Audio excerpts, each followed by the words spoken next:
Sana güneş hep arkandan vurmuş, gölgen hep önde. Geceler zaten kara, yüzünü görmek güneşe bakmak gibi zaten. Ne zaman istesem sen yakıyorsun.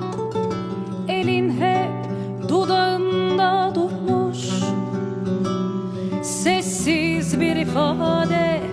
Geceler hep suskun, aynaya bakmak gibi senle konuşmak. Ne zaman dinlesem sen susuyorsun.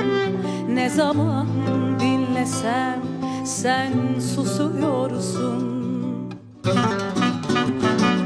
Yastığında kalmış yüzün, biraz ayrılık biraz hüzün. Say ne kadar zaman oldu, dokun ellerin mi kör oldu. Bak bulamadım başka bir ten, gözlerin yakar mı yeniden. Herkesi unutur da yüreğin seni saklar bir tane. Yastığımda kalmış yüzün, biraz ayrılık biraz hüzün. Say ne kadar zaman oldu, dokun ellerin mi kör oldu. Bak bulamadım başka bir ten, gözlerin yakar mı yeniden. Herkesi unutur da yüreğin seni saklar bir tane.